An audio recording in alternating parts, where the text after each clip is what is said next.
ओम शांति। आज है 15 अगस्त और इस शुभ दिन की आप सभी भाई बहनों को बहुत बहुत बधाई और ढेर सारी शुभकामनाएं। ओम शांति। 15 अगस्त 2023 के ईश्वरीय महावाक्य। पहले सुनते हैं मुरली के मुख्य पॉइंट्स। बाबा ने कहा, मेरा यथार्थ स्वरूप ज्योति बिंदु है, तो मुझे उसी रूप में याद करो। लेकिन कई बच्चे घड़ी घड़ी भूल जाते हैं। उनको कहेंगे भोले बच्चे।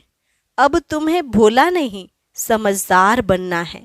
तुम्हारी बुद्धि में इस समय सृष्टि के शुरू से लेकर अंत तक का सारा राज आ गया है। तो अब पास्ट, प्रेजेंट, फ्यूचर को याद कर तुम्हें स्वदर्शन चक्रधारी बनना है। सतयुग से लेकर कलयुग अंत तक जो समय बीत गया वह तुम्हारे लिए स्वप्न की तरह है। यह स्वप्न 1 सेकंड के अंदर बुद्धि में आ जाना चाहिए। फिर बाबा ने कहा, तुमको कितना नशा रहना चाहिए कि भगवान बैठ तुमको शिक्षा देकर आप समान त्रिकालदर्शी त्रिलोकीनाथ बनाते हैं। तुम जैसे कि मास्टर भगवान बन जाते हो। इस कलयुगी दुनिया में तुम जो भी देखते हो यह सब माया का भबका है, मुलम्मे की दुनिया है। यह सब विनाश हो जाएगा। और लास्ट में बाबा ने कहा, तुम बच्चों का बड़े ते बड़ा दुश्मन माया रावण है। यह बहुत बलवान चूहा है जो गुप्त रीति फूंक भी देता और काटता भी रहता। इसने आधा कल्प काटते काटते स्वर्ग जैसे भारत को कौड़ी जैसा बना दिया। जैसे गुप्त रीति तुमने राज्य गवाया है, फिर लेते भी गुप्त रीति से हो। तुम कोई हाथ पांव नहीं चलाते। बाबा की मदद से रावण पर जीत पाकर 21 जन्म के लिए अपना राज्य लेते हो। और अब सुनते हैं महावाक्यों को विस्तार से। मुरली का सार, मीठे बच्चे, बाप का बिंदी स्वरूप है। उसे यथार्थ पहचान कर याद करो, यही समझदारी है। प्रश्न, बेहद की दृष्टि से स्वप्न का अर्थ क्या है? इस संसार को स्वप्नवत संसार क्यों कहा गया है? उत्तर, स्वप्न अर्थात जो बात बीत गई। तुम अभी जानते हो यह सारा संसार अभी स्वप्नवत है, अर्थात सतयुग से लेकर कलयुग अंत तक सब कुछ बीत चुका है। तुम्हें अभी सेकंड में इस स्वप्नवत संसार की स्मृति आ गई। तुम सृष्टि के आदि, मध्य, अंत, मूल वतन, सूक्ष्म वतन, स्थूल वतन को जानकर मास्टर भगवान बन गए हो। गीत, कौन आया मेरे मन के द्वारे। ओम शांति। शिव बाबा अपने मीठे मीठे बच्चों सिकिलधे सालिग्रामों को बैठ समझाते हैं। सालिग्राम ही शिव बाबा के बच्चे ठहरे। बच्चे जानते हैं कि हमको वह पढ़ाते हैं जिनको रिंचक भी कोई जानते नहीं है। शिव के मंदिर में जाते हैं, परंतु वहाँ तो इतना बड़ा शिवलिंग देखते हैं। यह थोड़े ही समझते हैं कि हमारा बाबा बिंदी है। जो बच्चे शिव बाबा को इतना बड़ा समझ याद करते हैं, वह करते होंगे वह भी भोले हैं, क्योंकि वह भी रोंग है। बाप समझाते हैं कि मैं बिंदी हूँ। अब बिंदी को कोई क्या समझ सके? भल कोई कहते हैं अखंड ज्योति स्वरूप है, फलाना है, परंतु नहीं, वह है बिंदी। उनको याद करना बड़ा मुश्किल है, घड़ी घड़ी भूल जाते हैं। भक्ति मार्ग में आदत पड़ी हुई है शिवलिंग पर फूल चढ़ाने व पूजा करने की, तो वह याद रहता है, परंतु यह घड़ी घड़ी भूल जाते हैं कि हमारा बाबा बिंदी रूप है। सारे ड्रामा में उनका जो पार्ट है वह बजाते हैं। बिंदी की बैठ महिमा करेंगे क्या कि सुख का सागर है, शांति का सागर है। कितना छोटा बिंदी रूप है। बच्चे पूछते हैं किसको ध्यान में रखें। इन बातों को तो समझदार ही समझ सके, नहीं तो वही शिव का लिंग याद आ जाता है। श्री कृष्ण तो अच्छी रीति बुद्धि में बैठ सकता है। यह तो है बिंदी। गीत में भी कहते हैं कि याद करो तो याद ना आए, फिर वह सूरत कैसी है। यह भी वंडरफुल है। इतनी छोटी बिंदी है, ज्ञान का डांस करते हैं। कहा जाता है यह स्वप्नों का संसार है। बीती हुई बात को स्वप्न कहा जाता है। स्वप्नवत संसार, जो बीत गया है वह तुम्हारी बुद्धि में आता है। सारा ब्रह्मांड, मूल वतन, सूक्ष्म वतन, सतयुग, त्रेता, द्वापर, सारा स्वप्न हो गया। जो पास्ट हो जाता है वह स्वप्न हो गया। अब कलयुग का भी अंत है। यह स्वप्नवत संसार हुआ ना। वह हद के स्वप्न आते हैं, तुमको बेहद का बुद्धि में आता है। सूर्यवंशी, चंद्रवंशी भी सब स्वप्न हो गया। इसको कहा जाता है स्वप्नों का संसार। इतना राज और कोई नहीं जानते सिवाय तुम बच्चों के। सतयुग में कितने अथाह सुख थे, वह सब पास्ट हो गए। अभी तुम बच्चों की बुद्धि में आदि, मध्य, अंत का पूरा ज्ञान है। एक बाप की ही याद रहनी चाहिए। बाप जो समझाते हैं और कोई समझा न सके। तुम्हारी बुद्धि में स्वप्नों का संसार है। यह पास्ट हो गया। बुद्धि जानती है ना। तुमको ऊपर से लेकर सारी नॉलेज बुद्धि में है, आदि से अंत तक की। तुम अब त्रिकालदर्शी, त्रिलोकीनाथ बन गए हो। त्रिलोकीनाथ बनने से तुम जैसे भगवान हो जाते हो। भगवान बैठ तुमको शिक्षा देते हैं। सेकंड में स्वप्न आता है ना, तो सेकंड में तुमको सारा याद आना चाहिए, बीज और झाड़। बाबा भी कहते हैं आदि, मध्य, अंत का मेरे पास ज्ञान है, इसलिए ही मुझे ज्ञान का सागर, नॉलेजफुल, जानी जाननहार कहते हैं। जानते हैं हर एक की अवस्था ऐसी ही रहेगी। एक एक की अवस्था को हम क्या बैठ जानेंगे। जो अवस्था पहले थी उस अवस्था में है, सो तो तुम ही जानते हो। पुरुषार्थ कराने के लिए कहते हैं अच्छी रीति पुरुषार्थ करो।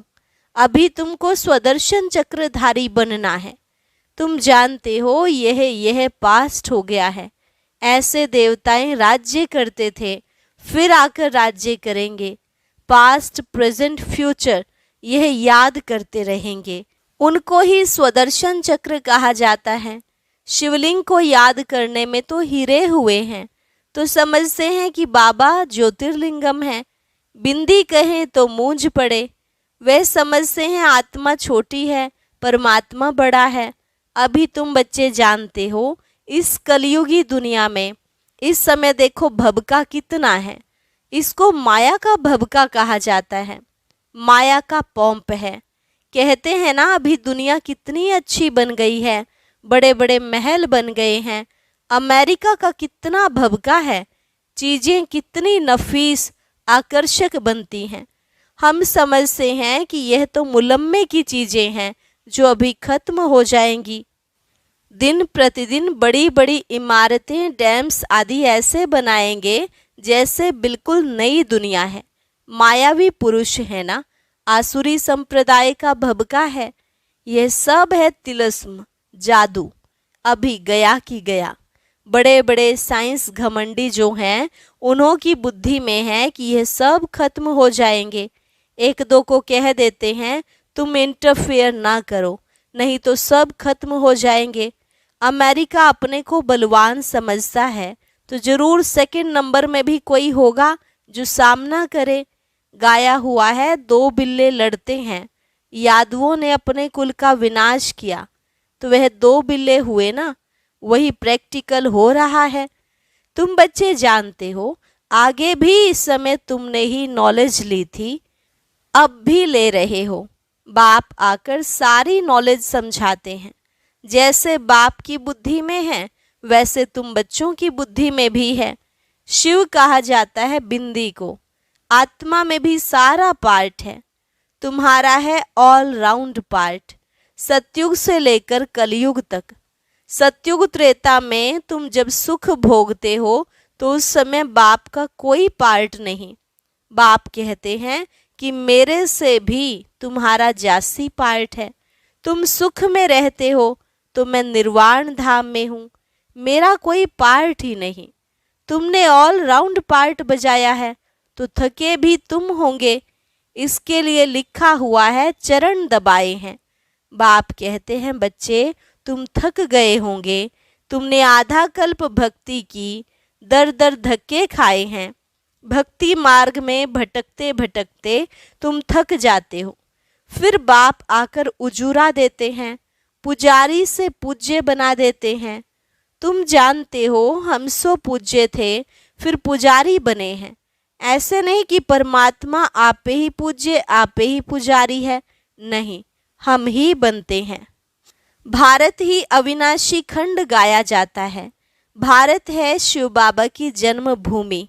जन्मभूमि पर ही मनुष्य कुर्बान होते हैं। कांग्रेसियों ने भी देखा कितना माथा मारा जन्मभूमि के लिए, फॉरेनर्स को बाहर निकाल दिया। यह जन्मभूमि स्वर्ग थी, फिर 5 विकारों रूपी माया ने आकर हप किया है। हम रावण को बड़ा दुश्मन समझते हैं, यह कोई भी नहीं समझते कि बड़े ते बड़ा दुश्मन माया रावण है जो हमारी राजाई खा गया है। यह जैसे कि गुप्त चूहे मुआफिक फूंक देता और काटता रहता है, जो किसको भी पता नहीं पड़ रहा है। काटते काटते एकदम देवाला मार दिया है, किसको पता नहीं हमारा राज्य भाग्य छीन लिया है। कोई को पता नहीं है कि हमारा दुश्मन कौन है, हम कंगाल कैसे बने। माया बड़ा चूहा है, आधा कल्प खाते खाते भारत को कौड़ी जैसा बना दिया है। बड़ा ही बलवान है, अभी फिर तुम चुपके से उस पर जीत पा रहे हो।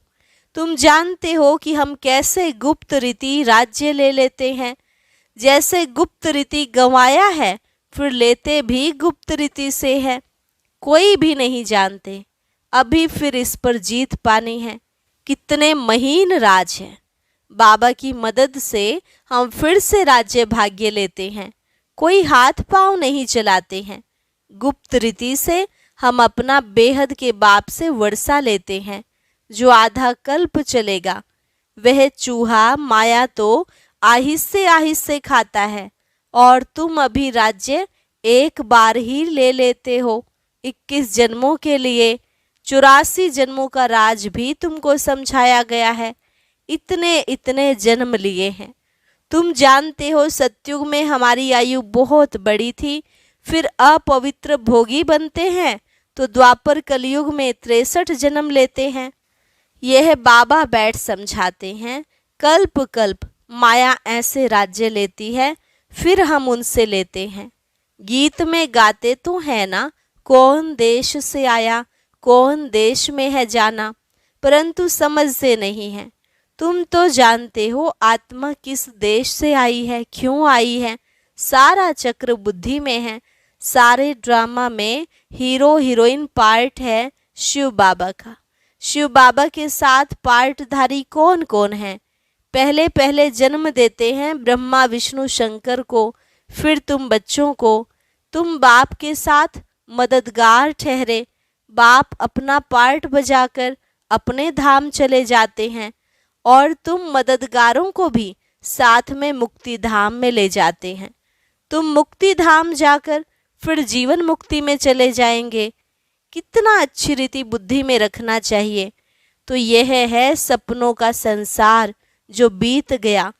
तुम जानते हो कि सतयुग त्रेता में देवी देवताएं राज्य करते थे, अभी नहीं है। गीत का कितना गुह्य राज है, कैसे सपनों का संसार बुद्धि में लेकर बैठे हैं। सारा चक्र कैसे फिरता है। जो नॉलेज बाबा में है वह हमारे में भी है। बेहद के बाप में ही यह सारी बेहद की नॉलेज है। बच्चे जानते हैं यह भी स्वप्न हो जाएगा। यह बड़ी समझने और समझाने की बातें हैं। सतयुग त्रेता में यह बातें किसकी बुद्धि में होती नहीं, गुह्य पॉइंट्स मिलती रहती हैं। बुद्धि में सारा चक्र रहना चाहिए। भक्ति मार्ग क्या है, कब से शुरू होता है, इससे कुछ भी फायदा नहीं हुआ। भक्ति करते करते नुकसान में ही आ गए। अब फिर से तुम कौड़ी से हीरे जैसा बनते हो। माया कौड़ी मिसल बना देती है। बाबा ज्ञान डांस सिखलाते हैं, फिर वहाँ जाकर तुम डांस करेंगे। यह बातें बड़ी वंडरफुल, जानने लायक हैं। यहाँ की रस्म रिवाज वहाँ बिल्कुल नहीं होती है। वह है ही वॉइसलेस वर्ल्ड। वहाँ माया का नाम निशान नहीं होता। पहले तुम बाबा को याद करो, वर्षा तो ले लो, बाकी वहाँ की रस्म रिवाज जो होगी वहाँ चलेगी। वहाँ की रस्म रिवाज सब नई होगी। वहाँ यह उत्सव आदि होंगे नहीं। यहाँ गमी उदासी रहती है, तब शादमाना उत्साह दिलाने वाले उत्सव मनाते हैं। वहाँ तो नित्य है ही शादमाना, रोने की दरकार नहीं रहती, उत्सव मनाने की बात नहीं रहती। सदैव हमारे बड़े दिन होंगे। वहाँ शादी भी धूमधाम से होती है, दहेज मिलता है, दास दासियाँ मिलती हैं, बाकी त्योहार आदि की दरकार नहीं रहती। वह हैं ही संगम के त्योहार जो भक्ति मार्ग में मनाए जाते हैं। वहाँ तो सदैव खुशियाँ ही खुशियाँ हैं। अच्छा, मीठे मीठे सिकिलधे बच्चों प्रति मात पिता बाप दादा का याद प्यार और गुड मॉर्निंग।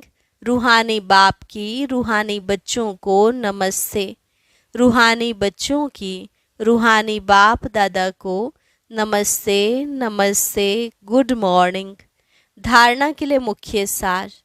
पहली पॉइंट, स्वदर्शन चक्र फिराते माया पर गुप्त रीति विजय प्राप्त करनी है। बाप समान नॉलेजफुल होकर रहना है। दूसरी पॉइंट, बाप जो है जैसा है उसे यथार्थ बिंदी रूप में जानकर याद करना है। बिंदु बन बिंदु बाप की याद में रहना है, भोला नहीं बनना है। वरदान, बाप के डायरेक्शन प्रमाण सेवा समझ हर कार्य करने वाले सदा अथक और बंधन मुक्त भव। बाप के डायरेक्शन प्रमाण सेवा समझ हर कार्य करने वाले सदा अथक और बंधन मुक्त भव। प्रवृत्ति को सेवा समझकर संभालो, बंधन समझकर नहीं। बाप ने डायरेक्शन दिया है, योग से हिसाब किताब चुकतू करो। यह तो मालूम है कि वह बंधन है, लेकिन घड़ी घड़ी कहने व सोचने से और भी कड़ा बंधन हो जाता है। और अंत घड़ी में अगर बंधन ही याद रहा तो गर्भ जेल में जाना पड़ेगा। इसलिए कभी भी अपने से तंग नहीं हो, फंसो भी नहीं और मजबूर भी ना हो। खेल खेल में हर कार्य करते चलो तो अथक भी रहेंगे और बंधन मुक्त भी बनते जाएंगे। स्लोगन, भ्रिकुटी की कुटिया में बैठकर तपस्वी मूर्त होकर रहो, यही अंतर्मुखता है।